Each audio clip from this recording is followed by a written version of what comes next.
Assalamualaikum warahmatullahi wabarakatuh. Nama saya Yuni Mirda Monika. Baiklah, di sini saya akan menjelaskan sedikit tentang hasil observasi yang sudah saya lakukan pada anak yang berusia 5 tahun. Baiklah, di mana dalam hasil observasi saya di sini saya menemukan adapun permasalahan pada si anak adalah di mana di sini si anak tidak terlalu mengingat atau mengenal huruf. Jadi anak di sini tidak terlalu mengenal huruf, di mana di sini anak hanya mengenal angka, sehingga ini sangat mempengaruhi terhadap perkembangan membaca dan menulis si anak. Nah, dari observasi yang saya lakukan di sini juga ada beberapa faktor yang mempengaruhi keterlambatan membaca dan menulis pada anak, di mana di sini salah satunya adalah faktor lingkungan. Faktor lingkungan si anak,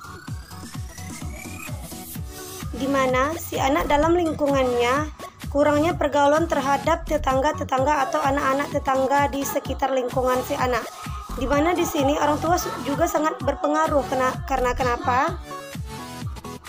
Nah, di mana seperti yang sudah kita ketahui atau sudah kita pelajari sebelumnya, di mana semua perkembangan anak, hal yang terutama yang mempengaruhi perkembangan anak yaitu adalah lingkungan keluarga. Di mana ketika di sekolah, guru tidak hanya berpacu atau tidak hanya fokus terhadap perkembangan seorang anak, tetapi di rumah jika ada orang tua yang menstimulus anaknya di rumah tentang pelajaran-pelajaran yang sudah dia dapatkan di sekolah, maka perkembangan yang ada pada anak akan lebih menonjol atau akan lebih berkembang dengan baik. Nah, tetapi jika tidak adanya bantuan dari orang tua untuk menstimulus anaknya tentang pembelajaran yang sudah ia dapatkan di sekolah, maka proses pembelajaran atau perkembangan pada anaknya tidak akan berkembang dengan baik.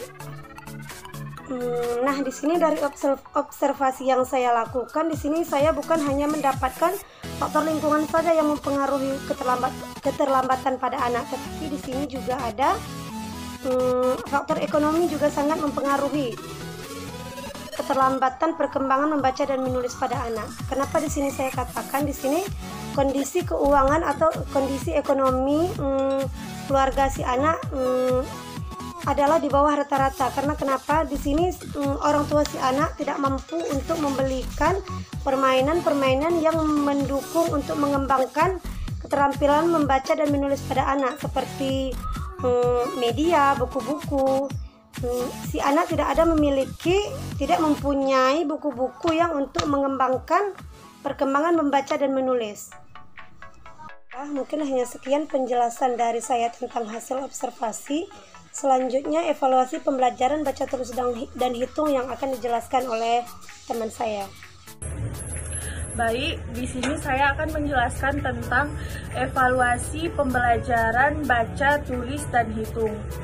Evaluasi sebagai bagian dari program pembelajaran perlu dioptimalkan karena bukan hanya bertumpu pada penilaian hasil belajar saja, tetapi juga perlu penilaian terhadap input, proses, dan output.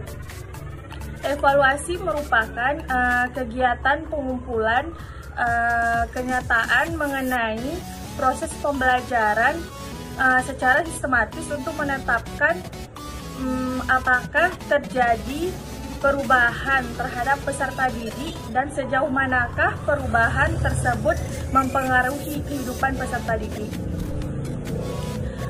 Permasalahannya sangat rumit karena terkait faktor intelektual atau kecerdasan anak serta lingkungan anak itu sendiri. Adapun terkait permasalahan anak belum mampu membaca dan menulis, ada beberapa hal yang perlu dilakukan untuk meningkatkan kecepatan membaca dan menulis anak. Yang pertama, memahami hakikat membaca dan menulis anak. Yang kedua, memahami cara mengukur kecepatan membaca dan menulis. Yang ketiga, mampu mengukur tingkat pemahaman terhadap bacaan dan kemampuan menulis anak. Yang keempat, mengetahui dan menerapkan metode dan teknik kecepatan membaca dan menulis. Yang kelima, mengetahui faktor-faktor secara tak sadar yang menghambat kecepatan membaca dan menulis baik faktor internal maupun eksternal. Yang keenam, mengetahui bermacam-macam variasi strategi membaca dan menulis. Yang ketujuh, mampu memiliki aspek tertentu. Maksud aspek tertentu ini yang dibutuhkan anak dalam membaca dan menulis. Yang kedelapan, selalu mengulang-ulang dan berlatih baik itu membaca maupun menulis.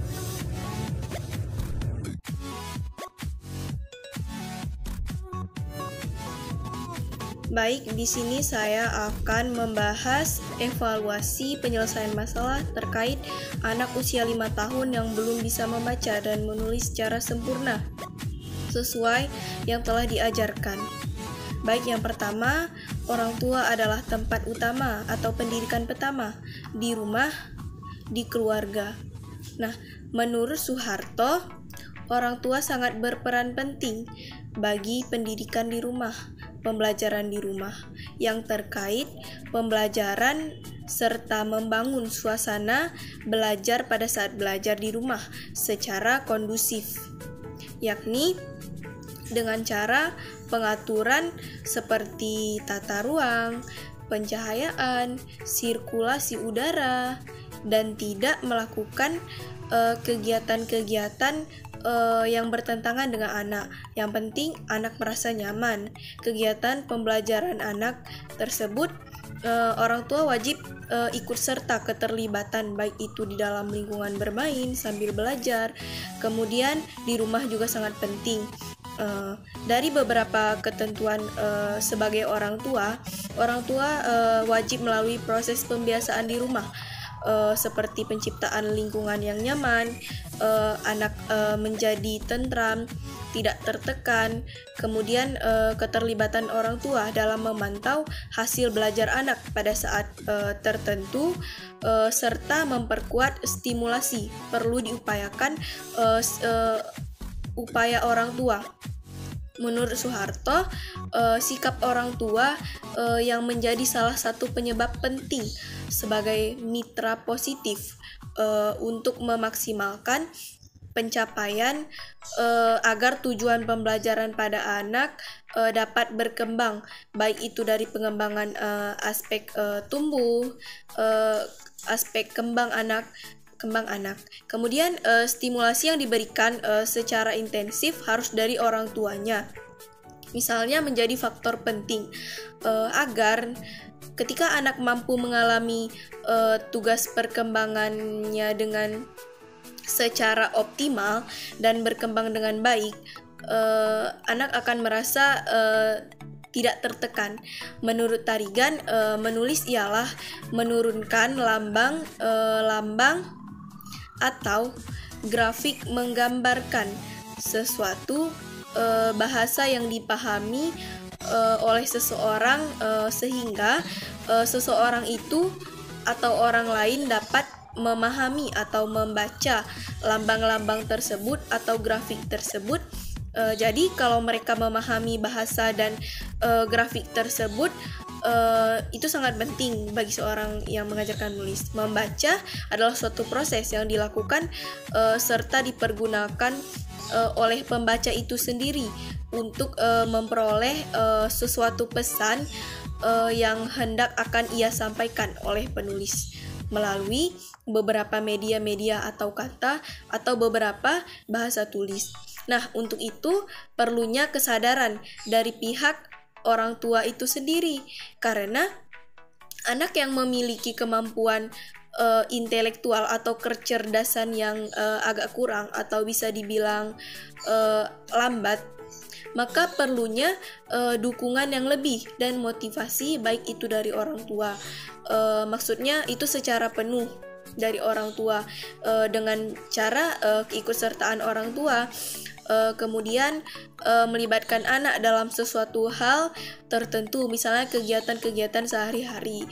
Kemudian sering melatih anak serta mengajarkan pembelajaran secara berulang-ulang agar anak ingat dan tidak lupa pembelajaran yang telah diajarkan.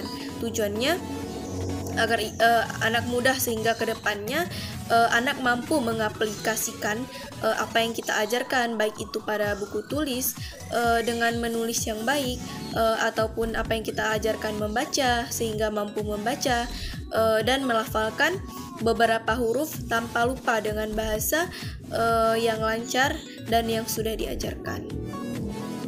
Baik, terima kasih. Sekian dari saya. Assalamualaikum warahmatullahi wabarakatuh. Jadi kesimpulannya adalah secara keseluruhan kemampuan membaca, menulis anak yang telah kami observasi masih bisa dikatakan lambat, namun anak tersebut bisa dalam berhitung. Jadi permasalahannya di sini adalah anak hanya lambat dalam membaca dan menulis.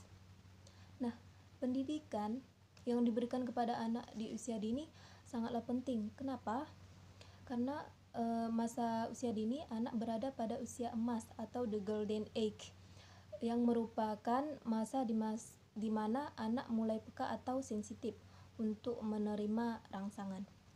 Namun walaupun sebegitu pentingnya pendidikan pada anak usia dini, kita sebagai guru atau orang tua tidak boleh melakukan adanya pemaksaan dalam kegiatan belajar, khususnya calistung.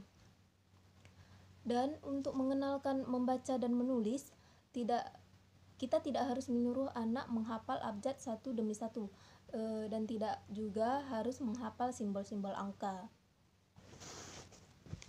Tetapi dalam penyampaian materi, kita harus menyesuaikan dengan tahapan perkembangan anak tersebut dan melakukan secara berulang-ulang. Kemudian menggunakan metode bermain sambil belajar agar anak tidak merasa terbebani dalam belajar, karena dunia anak adalah dunia permainan. Nah, selanjutnya ada beberapa faktor yang menghambat tahapan proses belajar anak yang telah kami observasi. Di antaranya yaitu 1, faktor intelektual anak itu sendiri, yakni anak tersebut masih lambat dalam membaca dan menulis.